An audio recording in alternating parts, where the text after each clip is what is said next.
Welcome to the Wally Show Aftercast, all the things we did not get to during the course of the show today. And I'm a little bit sad today. Because what's today's sadness? Honestly, I can't keep track. And heaviness. Wednesday. No, it's sad because a friend of ours who's been at the ministry here for 20 years, he's the longest reigning employee next to the founder of Way FM, is leaving. And today's his last day, and I'm really sad. That's not what you said earlier. Well, no, I'm not sad about him leaving. He's all right. But no, I'm sad because I'm watching all the effort that everyone is going to for him. They're doing streamers and balloons. They've got like catering, and they're doing all this up. And then I'm thinking when I leave, they're going to do nothing. Like no one will care. Like they'll be glad. They'll probably clap. They will have a party. It'll just be for different reasons. Yeah, it'll be after I'm gone. Like they'll do it the day after I leave. I know, exactly. It's like, oh man, that guy was such a pain. We're glad he's gone. Like, okay, well, I made you people. No. There's the truth. Now I see it. Now I see what the problem is. That's why we won't throw a party. Yeah, that's right. I'm sorry. You all have jobs because we raise the money. Whatever. No.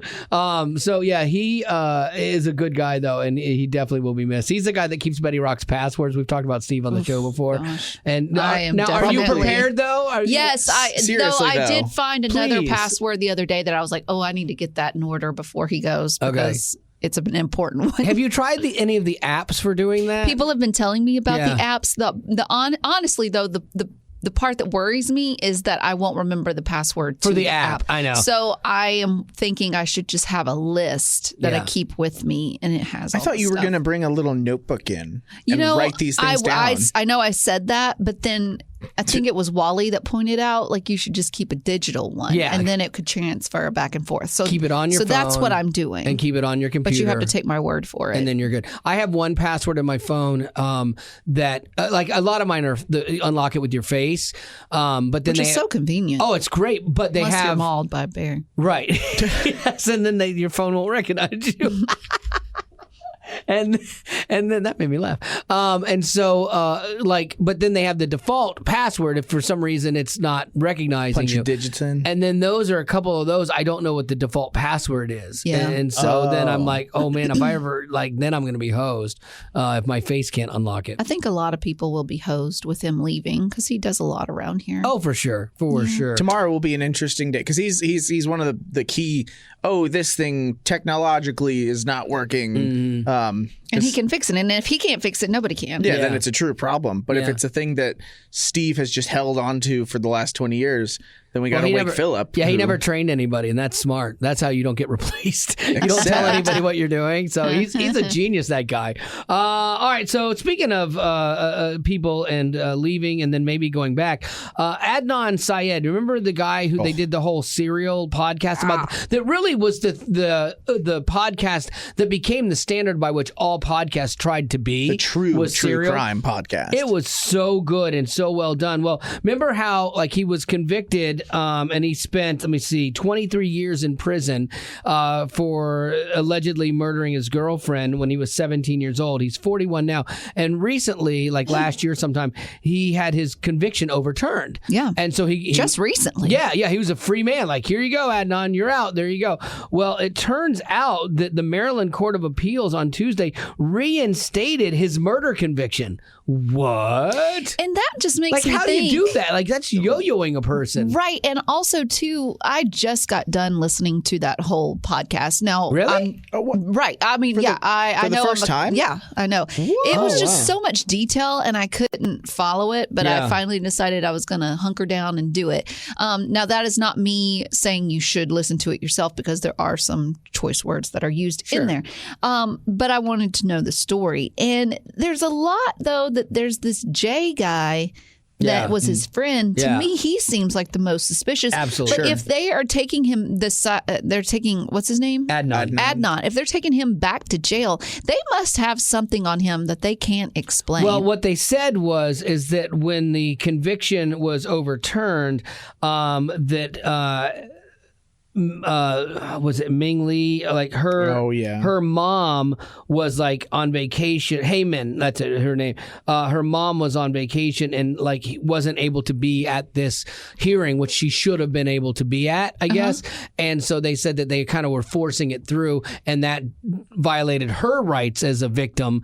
And so they're using that as the basis for overturning this and having a retrial of, I guess, a redo. Well, then why would they do it if she couldn't be there? Because that's just causing more. Yeah, I know. Trouble. What a flip-flop for this guy. Yeah, so that's the crazy thing. Although then I wondered, okay, so you overturn his conviction, does he have to go back to jail while you sort all this out? And they said no, that right now his attorney said that he is, as of right now, still a free man, but that could change, you know. Wow. So yeah, just hopefully weird he stays put. Twist. And if you're Adnan, you're calling that lady that did the podcast. You're going, hey, need you again. Right. Yeah, need another episode or two, please. Mess. Yeah, it's crazy. That show was really good though at making you go, oh, this person did it. Oh, maybe this person did it. Oh, maybe this person did it. So I'm very curious, like where this story now goes. And it comes down to, I think, 21 minutes. And that's it. It's just this like sequence of where she went. Every episode, I thought that it flip-flopped on me. One day he was guilty, the next day he was not guilty. Then Jay just seems to... Yeah, sketch. Yeah, too sus. Yeah. So anyway, there's that. Lady Rock, what do you got? I'm going to let you pick which one you want to hear first. Okay. I have a story on Kelly Ripa. Okay. I also have a story on Keanu Reeves. Let's go Kelly Ripa. First? I like drama. Well, she has been doing live, that show that she's been doing now with Ryan Seacrest for 22 years. That's hard to believe. She actually started out with Regis Philbin. Remember that? Yeah, I remember that, yeah. Then she moved to Michael Strahan after Regis decided to leave. Because she worked with Regis for years and years and years. And she wasn't an unknown because I think she had been on a soap opera. She had been on soap operas. That's where she met her husband. Yeah. She started out just like anybody. She was a co-host, and she didn't even have her own office. It took them 4 years to clean out a janitor's closet to put a desk in so that she could have a place to put her things. She's now making $20 million a year. Oh, wow. Good for her. Yeah. I hope Ryan makes 21. She even claims that when she first started out that she didn't have her own bathroom. And you think, well, how bougie do you have to be to have your own bathroom? But it does make sense. She claims that she had to use the same bathroom as the audience members had to. So she'd be standing there in line and having to hurry during commercial breaks. And then having conversations with audience members while you just need to tinkle. Right. That's not exactly. Cool. But now she has her own bathroom and her own office. Because Regis had one. Regis probably had a palatial one. I mean, it was Regis. I'm out of control. Yeah. But she said that she has been blindsided twice when Regis decided to be replaced, and then when Michael Strahan decided to leave the show. Yeah, his departure was pretty quick. He hadn't been there that long, and then Good Morning America came calling, and then he was like, deuces. Yeah, I'm out. Now she's with Ryan Seacrest, but now Ryan Seacrest has decided that he is going to leave. She did say, I just think my ignorance in these situations has wound up being a blessing and my superpower. So she's saying it helps with the difficulty, I guess, not seeing it coming that these people leave. But people are saying that her and Ryan are still close, and that ABC has decided to replace them with Kelly's husband, Mark Consuelos. Oh, that's the official thing? Yes. Is Mark? He's so boring. He's come in to like help out every now and then, like but a pretty I don't know face if anybody kind of thing. wants. Yeah, you just don't know. feel it, and like it's like, thank goodness though. The only thing I can say is thank the good Lord in heaven that they didn't go back to Jerry O'Connell. Remember that? That's right. Yes. Oh, they missed out. Yes. You love Jerry I O'Connell. cannot Place your stand favorite Jerry with your O'Connell. next favorite. He Yeah. would have been great. If they had gone from Seacrest to O'Connell, I would have lost my mind. Oh, I forgot. He was in the Yeah, he was in the mix. running. Yeah. But then they went with Ryan Seacrest. Yeah. Man. And so Seacrest is Imagine left. So she's had the all three of her greatness. co-hosts leave, and so now she's with her husband. What if he leaves? Oh, that'd be bad. If he quits, then you know it's her. Like she's been a problem. She's the problem. Yeah. Okay, my story about Keanu Reeves. So he was in John Wick Chapter 4, which Gavin went to go see in 4D. Yep. Which was pretty crazy. Pretty cool. They claim that Keanu only has 380 words in the almost 3-hour-long movie. Oh, my goodness. Did you notice that? I think that that's pretty accurate because a lot of the dialogue is like 1,000% not built around like him. It's built by all these characters who are so much more eccentric than who he are is. good actors. Yeah. And it's a lot of like, so John, are you back? He's like, I'm back. He's probably got like 4 or 5 scenes where all he goes is like, yeah. Like, and then they just move on, and it's just get him a weapon and keep the story rolling. Well, excellent. He goes back to Bill and Ted. This says that 10% of his words are spoken in the movie's 2.5-minute trailer. Oh, 10%. Really? That's funny. And he says more in that trailer than he does in the first 25 minutes of the film. The longest line in that movie that he says is, quote, "You and I left a good life behind a long time ago, my friend." It still took him 4 weeks to memorize that line. Yeah, exactly. You and I left a good life behind a long time ago, my friend. I just did it. And what's interesting too, with the less amount of words that he has in Chapter 4, he's making more money on that movie than he did in the first and the second when he had more lines. Yeah. But that's what you get when you're Keanu. I might have to go rewatch that just to try. I kind of want to go back and count. Because I feel like I could. Well, Wall Street Journal, they did count, and they came up with 380 words. Yeah, I trust the Journal. I love that the Wall Street Journal is like a financial magazine, and they're doing word counts on Keanu Reeves. It's so funny. Funny. I think I talked about this the other day. Like, he did a 1-minute recap of all the John Wicks to get you caught up to go see 4. And it was actually like endearing, like it was funny, and he did a good job with it. But there's probably more words in that one recap than in his whole movie, honestly, in that 1 minute, probably too. So, all right. Well, hey, do you got any birthdays today? I do. I have Brittany who wants to wish Brett a happy birthday. Brittany and Brett. She said, he is my boyfriend of 4 years now. Uh-oh. He is very loving, very commit, Brett. generous It's a bit person long. with a smiley face. I dated my wife for 4 years before we got married. So. Same. But you're on the cusp. Yeah, something's got to break here. Jessica is celebrating her birthday today. She said, I'm turning the big 30. Nice. Oh, Jessica, you're still a baby. Have you had an age that messed with you, Rock? I got a feeling, 35 messed with me. Because I've known you since 20, 21. I think 40 will mess with me. Yeah. I think ages mess. But here's the thing. I think I've had to remind myself of this frequently, but I changed my perspective when it comes to age. I've had some friends of mine that have lost loved ones at a very young age. And especially, too, when you see this Nashville school shooting that happened where these kids die at 9 years old.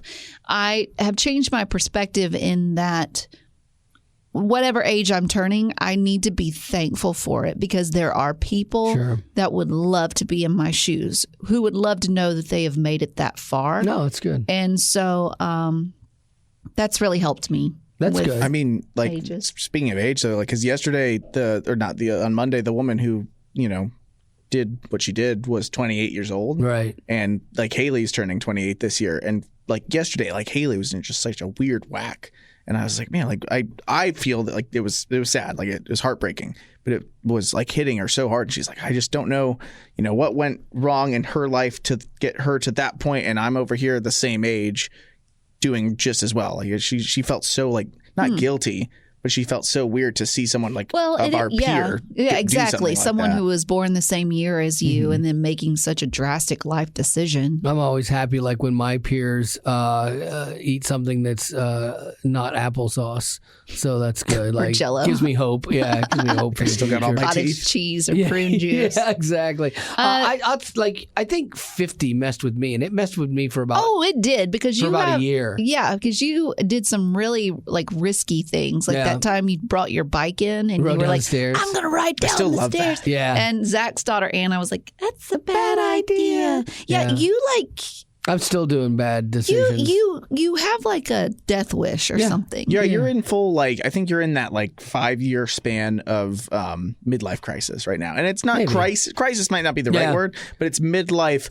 Do the extra stuff. Buying the dirt bike. Yeah, I bought a dirt bike. Yeah, I do, because I think what it is I have the ability to have the time to do things now that maybe I've wanted to do, and I don't want to go into old age gracefully. I want to go into it limping. Like with a bad back or something, like I want to deserve. you're going to hurt when you get older. I want it to mean something. Well, don't let it be pickleball, because you seem to hurt yourself the most with pickleball, and to think that pickleball would be the thing that would take you down would be a little sad. And it's really sad, actually. So no, the motorcycle is probably going to cripple me. But how can it not? Yeah, I and know that's it's another go thing south. too. You always like to call your end. Oh yeah, I'm not sure what that is. I don't know. Proud about you it. want to? Well, he wants control, I think. So and if one he day, calls it, then he had control over it. You pull the audio and be like, "Dadgum, he got it right." Motorcycle. Jessica said, "I'm turning the big 3-0. I've been listening to Wally since Total Access days. I work in an animal shelter and I love cats. Oh, that's wonderful. I've called in a few times and loved the Wally show. I love the crazy antics." Well, that's awesome. I love that. Jessica has a great question. If you were kidnapped and your rescuers were the characters of the last show you watched, who would be coming to your rescue, and would they succeed? Oh, what was I watching last? Oh, we'll start with you. I'm trying to remember. Well, let's start with Gavin. Okay. HGTV. It'd be Jenny and I fix her a fabulous. What is their name? Oh yeah, I don't watch that show. No, but Haley and I love it. Jenny and Dave. Jenny and Dave Mars would be coming to save me. Nice. Would they succeed? Maybe. He's strong enough. He's like a handyman. Builds a lot of cool. Oh, so he could build like projects. a way to get you out of maybe the situation. Whatever the kidnapping situation is. Yeah. Okay. Interesting. Didn't you watch like a spy show last night? I did, but not last night. No, I was getting caught up on 90 Day Fiancé. No, Please I don't wish. say Project Runway. Project Runway. Close. What was it? Project Runway. No, it's on America's Netflix. Next Top Model? No, it's on Netflix. It's called Next in Fashion. Yeah. Next in Fashion. Yeah. Yes. And so DeAndre and Nigel and Bao would come to rescue me because they were the final three. We were watching the final three finale I got last a feeling night. that wouldn't end well. And no, I think it would be fine because they could annoy the kidnapper. Bao is really great with scissors, so that would be good because she does all these cutouts in her clothing. Nigel would just be like super dope, and they'd be like, "This guy's really cool. We want to hang out with him. Forget kidnapping. This guy's changed our life." And DeAndre would make giant puffer coats because he does insanely big puffer coats. Looks like a cool guy, and he would basically wrap them up in those puffer coats, and I would escape. How would you, as a fashionista, thank you, watcher, how would you compare this show to Project Runway? Oh, knockoff for sure. Okay. Yeah. It's got that guy Tam from Queer Eye, right? Yeah. Okay, I never watched that show. His hair always looks impeccable. Yeah. I mean, he comes off like really likable, and then it's got that girl. Her mom was a model, owned a modeling agency. It's her and her sister. Google what the host is, please. No. When she first started, I'm like. I don't know, but I did come to like her. Like she does a good job. Like you'll probably recognize the name, Rock. I would think. No, Gigi Hadid. Hadid. Yeah. Okay, maybe not. So anyway, but I ended up liking the show better. But Project Runway is it's the goal. It's like the cereal for podcasts. Project Runway is that for design shows. So then, if you had watched that, it would have been Heidi Klum. Yes, and Tim Gunn. And Tim Gunn would have made it work. Funny. Yeah, he would have made it work. He would have saved me. Oh, absolutely. And Heidi's got long legs, and I feel like she could be a distraction. I think she beat Seal from time to time, without a doubt. So yeah, I would put my money on Heidi Klum. All right, where are we ending up with you, Betty? If you thought theirs couldn't get any worse, I'll take you up on that. Mine is called The Midwife. Nice. Oh, sure. Okay. So I would have a bunch of nuns trying to rescue me. I would have Sister Hilda. Nice. I would have Nurse Anderson, Sister Francis, Sister Monica Joan, Miss Bernadette. I've never seen this Dr. show. Turner, maybe he could figure something out because he's a doctor. What is it on? It's on Netflix. It is? Okay. But honestly... Do you recommend this show to us? Should Wally and I try? No. Okay. Okay. That thing. No, you will not like it at all. I like it. I love the accents. I love the sweet. Is it a period piece? No, Britain? well, it's in And like that wasn't starts a in the midwife 50s.